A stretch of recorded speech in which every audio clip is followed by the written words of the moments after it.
Assalamualaikum warahmatullahi wabarakatuh.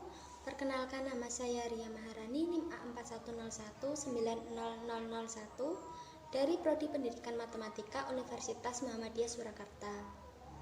Di sini saya akan mempresentasikan praktikum penilaian hasil belajar matematika, yaitu uji coba terbatas.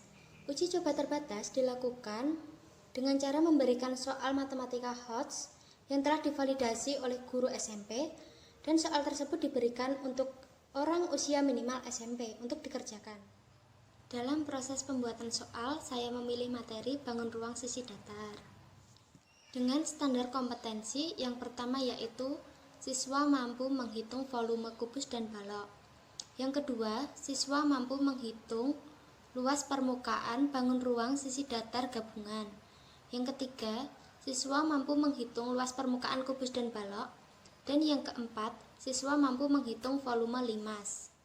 Soal yang saya buat yaitu menggunakan kompetensi dasar. Yang pertama yaitu kompetensi dasar 3.9, membedakan dan menentukan luas permukaan dan volume bangun ruang sisi datar, kubus, balok, prisma, dan limas. Kemudian yang kedua, menggunakan kompetensi dasar 4.9, yaitu menyelesaikan masalah yang berkaitan dengan luas permukaan dan volume bangun ruang sisi datar, kubus, balok, prisma, dan limas, serta gabungannya. Indikator dari soal yang saya buat antara lain: 1. Menentukan luas permukaan kubus dan balok. 2.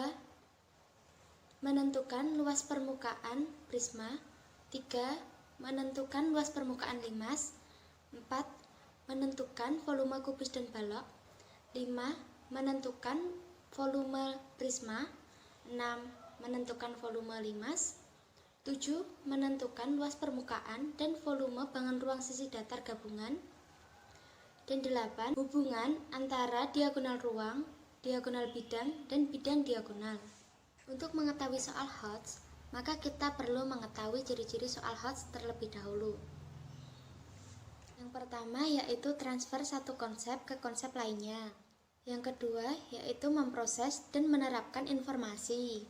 Yang ketiga yaitu mencari kaitan berbagai informasi dari sumber yang berbeda-beda. Yang keempat yaitu menggunakan informasi untuk menyelesaikan masalah. Dan yang kelima yaitu menelaah ide dan informasi secara kritis. Soal yang saya kembangkan adalah soal dari materi bangun ruang sisi datar. Di dalam soal yang saya buat akan melatih responden dalam berpikir kritis dalam mengerjakan soal matematika. Responden akan dihadapkan dengan soal yang memiliki banyak cara untuk menyelesaikannya.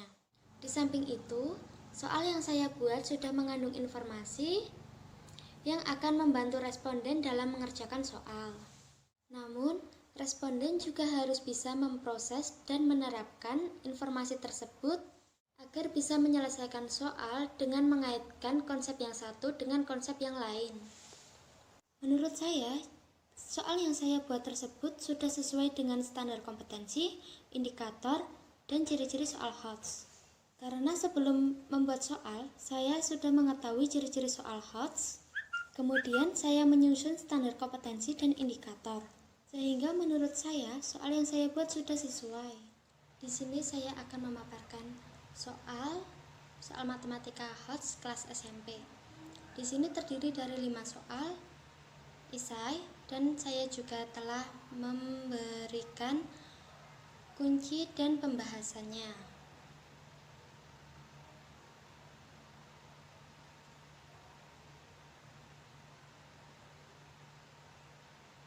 Ini adalah kunci dan pembahasannya. Nah,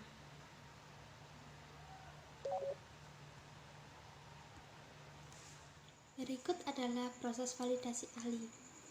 Di sini ada 2 validator.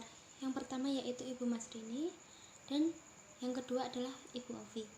Ibu Masrini adalah guru matematika di SMP Negeri 1 Polanharjo, dan Bu Ovi juga merupakan guru matematika di SMP Negeri 1 Polanharjo. Berikut adalah bukti korespondensi dari kedua ahli tersebut.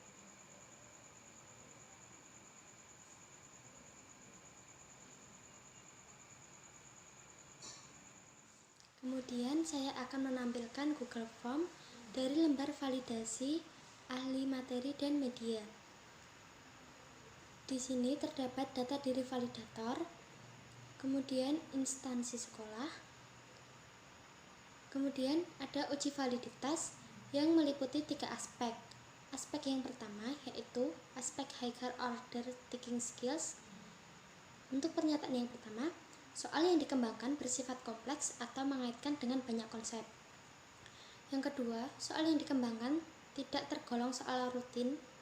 Yang ketiga, soal yang dikembangkan mengaitkan banyak informasi dari banyak bidang. Yang keempat, soal yang dikembangkan memiliki banyak cara penyelesaian. Kelima, soal yang dikembangkan memiliki banyak alternatif solusi. Yang keenam, soal yang dikembangkan menuntut siswa untuk berpikir kritis dalam menyelesaikannya. Yang ketujuh, soal yang dikembangkan menuntut siswa untuk berpikir kreatif dalam menyelesaikannya. Aspek yang kedua yaitu aspek karakteristik berpikir siswa SMP. Soal yang dikembangkan menggunakan ilustrasi baik berupa gambar atau narasi konseptual. Kemudian, soal yang dikembangkan menggunakan kalimat atau kata yang mudah dipahami untuk anak SMP. Kemudian, soal yang dikembangkan tidak menggunakan kalimat yang bersifat ambigu. Kemudian, soal yang dikembangkan bersifat lugas dan tegas. Aspek selanjutnya yaitu aspek kualitas soal yang baik. Soal yang dikembangkan sesuai dengan standar kompetensi.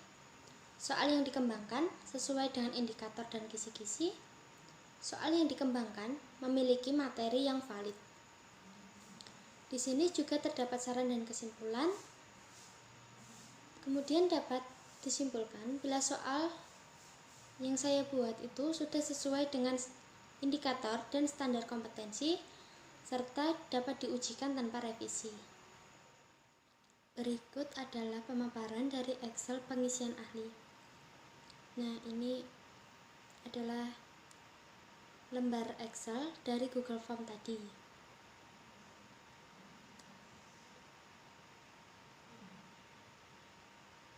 Seperti ini isinya. Panjang sekali.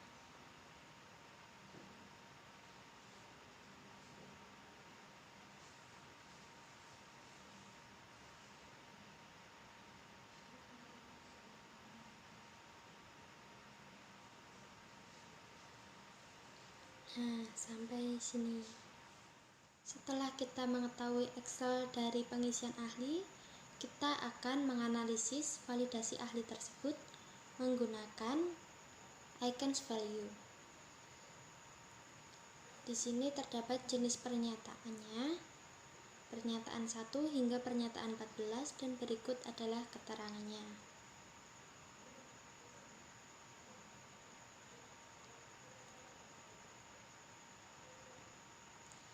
Nah, kemudian ini adalah nilai yang diberikan dari masing-masing ahli di setiap soalnya.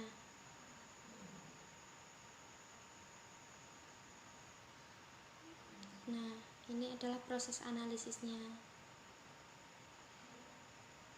Kemudian hingga menghitung CVI yang artinya yaitu Content Validation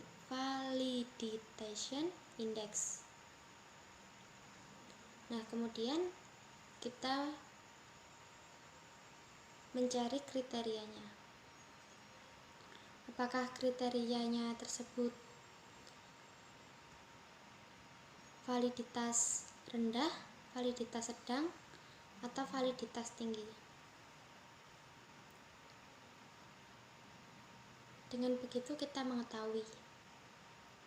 Nah, setelah kita menguji validitas menggunakan icons value, kita telah mengetahui kriteria,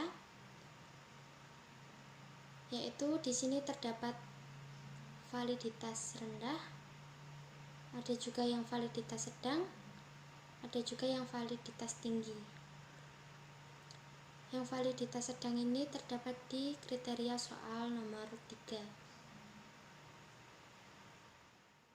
Di sini saya juga akan memaparkan proses uji coba terbatas yang saya lakukan. Di sini saya memakai 15 responden, antara lain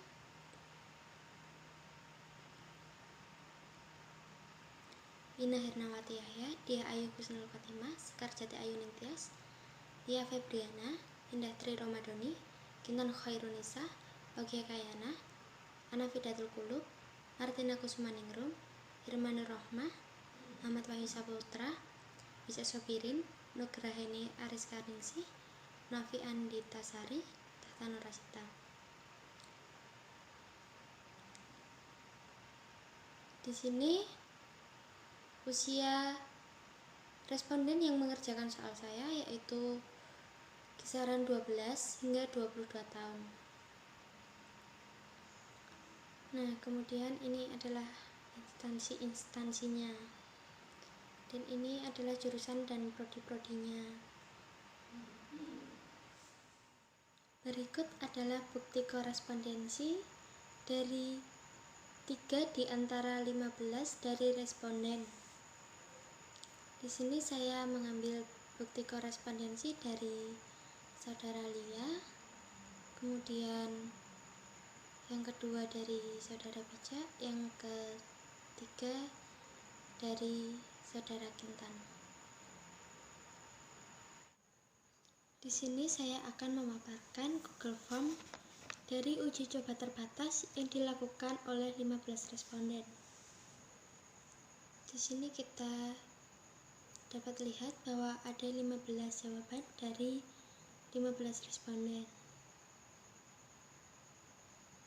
Kemudian ini adalah nama-nama responden yang mengerjakan soal yang saya berikan.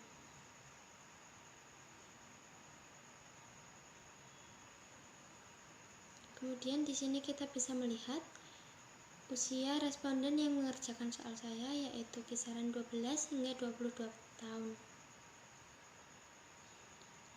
Kemudian ini adalah sekolah atau kampus dari 15 responden. Di sini juga memaparkan jurusan atau prodi dari 15 responden tersebut. Nah, kemudian ini adalah soal yang saya ujikan, kemudian yang di bawahnya ini adalah jawaban dari mereka. Di sini saya memilih lampirkan file. Nah, ini. Kemudian ini soal yang nomor 2 sama juga lampirkan file. Soal yang nomor 3 juga sama lampirkan file. Yang keempat juga sama lampirkan file. Yang kelima pun juga. Kemudian di sini juga ada pesan dan kesan. Nah,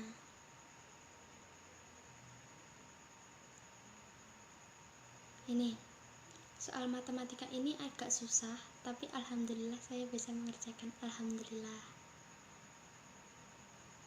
Kemudian ini mengucapkan terima kasih atas partisipasinya. Di sini saya akan menampilkan pekerjaan dari salah satu responden yang bernama saudara Kintan. Nah, ini soal yang nomor 1 jawabannya benar 50. Kemudian yang nomor 2 benar jawabannya ini 80. Yang soal nomor 3 benar jawabannya 35 cm. Kemudian pekerjaan yang nomor 4 juga benar, ini nilainya akhir 810. Kemudian yang nomor 5 ini jawaban akhirnya 31.500. Nah, ini benar-benar semua. Kemudian yang kedua saya akan memaparkan hasil pekerjaan dari saudara Lia. Nah, ini nomor 1 benar, jawabannya 50 buku. Nomor 2 benar, jawabannya 80 cm persegi. Jawaban nomor 3 juga benar, 35 cm.